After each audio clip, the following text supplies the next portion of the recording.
Hi mga ka-friendships! Mayong adlaw sa tanan! Mga ka-friendships, kamusta na kayong lahat? And welcome back dito sa ating channel! Mga ka-friendships, ang ganda ko for today's video. Di ba? So, kamusta na kayo lahat mga ka-friendships? Sana okay, masaya at maganda ang ating araw ngayon tulad ng ganda ng lola ninyo. Mga ka-friendships, naku, ang pretty ko. Char. Ang ganda ko mga ka-friendships. Ang beautiful ng lola ninyo. Alam niyo mga ka-friendships, no, bagong bilito. Alam niyo, dati ko pa gustong magkaroon ng wig na gustong bumili. Kaya lang, nako, walang time pumunta ng DV. So, no, nung last Wednesday, mga friendships, nagka-chance ang lola ninyong pumunta ng DV. Kaya, mga friends, nakabili tayo ng bonggang-bonggang wig. Magkano ito? Nako, presyong DV lang. Divisoria! Yan, mga friendships. O, tingnan niyo ako. Sino ngayon ang kamukha ko, mga friendships? Sino? Kamukha ng lola. Si Laila de Lima! Yes, si Laila to mga friendships. Huwag mong mamaliitin to, abogada si Laila.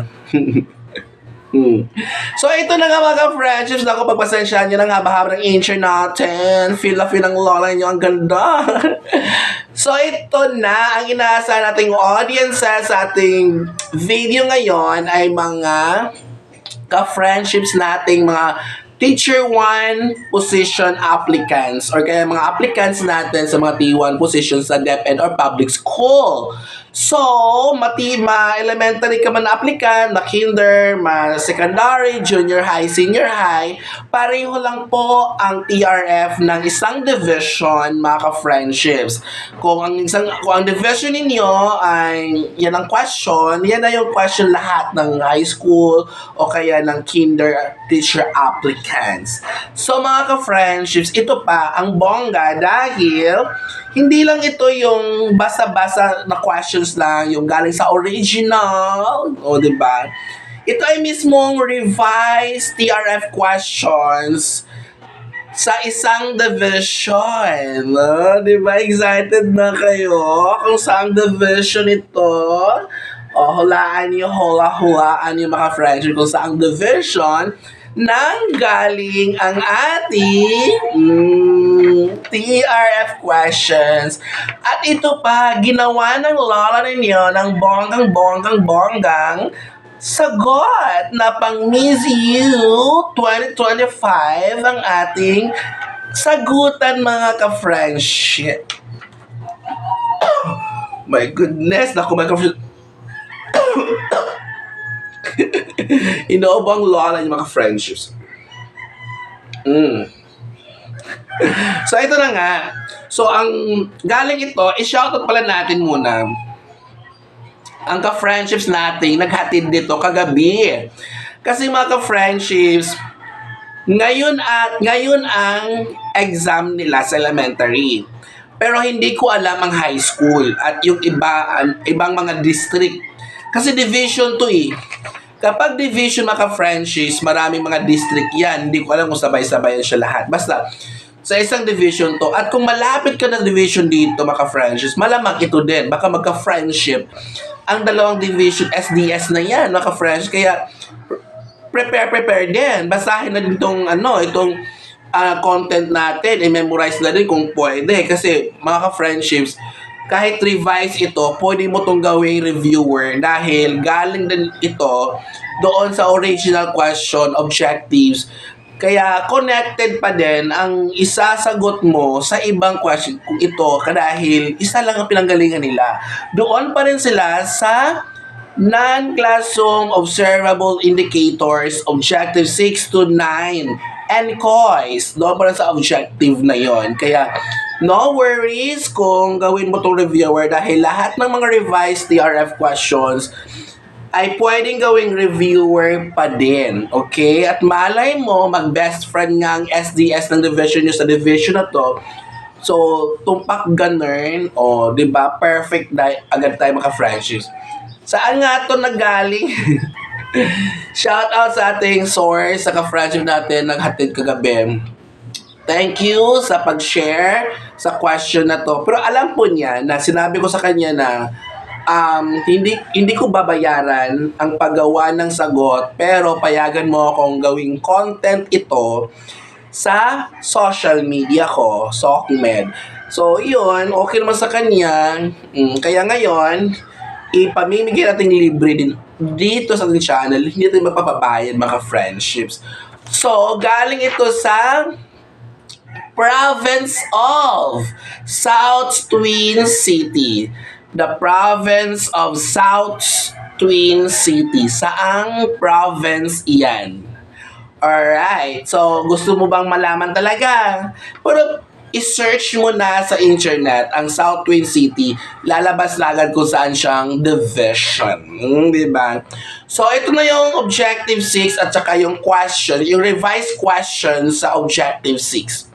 Write a short description of your local school community.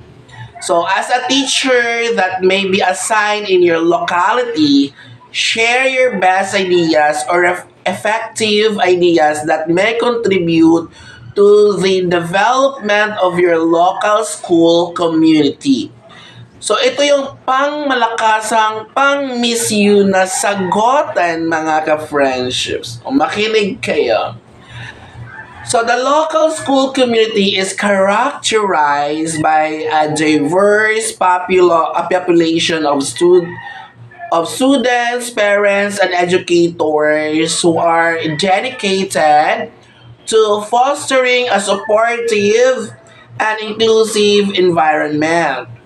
So, the school emphasizes collaboration among teachers, staff, and families to enhance student learning and well-being. So, as a teacher, I would focus on implementing community engagement initiatives such as organizing workshops that promote parental involvement in education and creating student-led service projects that address local needs.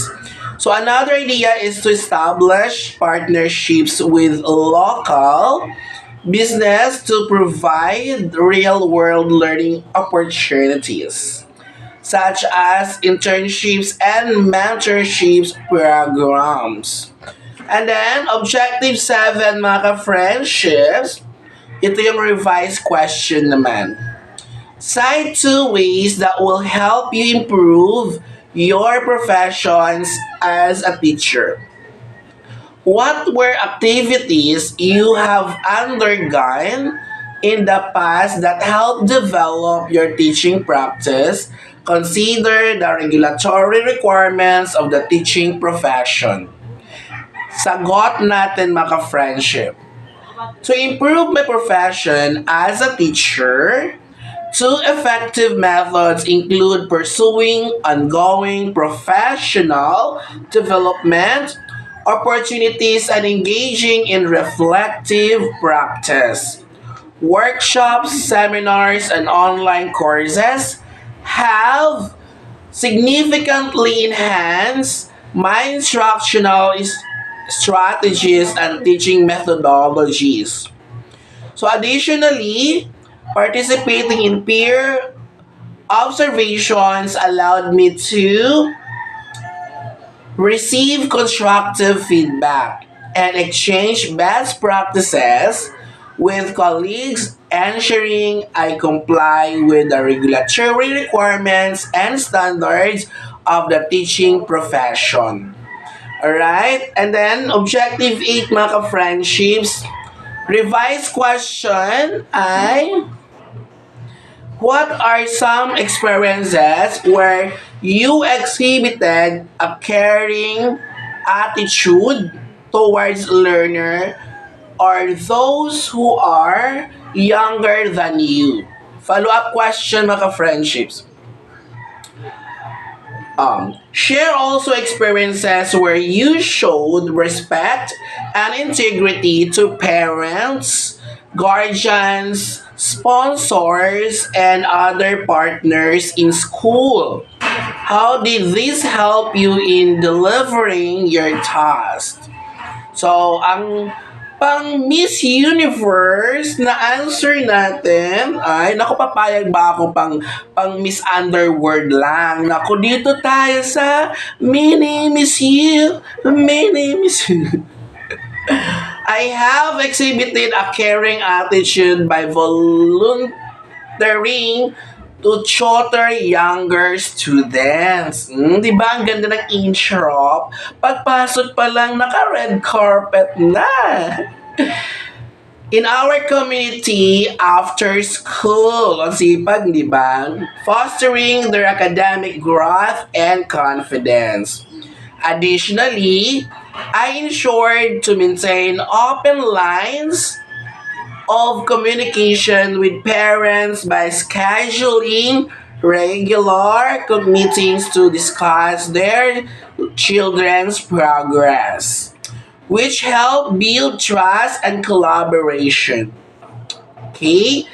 Demonstrating respect and integrity toward parents, guardians, and community partners allowed me to create a positive atmosphere and strengthen their engagements in the educational process. So, this approach had a direct impact on my ability to deliver individualized support to my students, as they felt more supported mm, both home and in school. Di ba? And then, last na tayo, mga friendships, na NCOY Objective 9. At ito yung revised questions sa Objective 9. Di ba? So, share experience where you shared in a community or communities of practice your knowledge and effective practices as a teacher. Also, where some instances that your teaching practice was enhanced because of this sharing or of practices, share of expertise.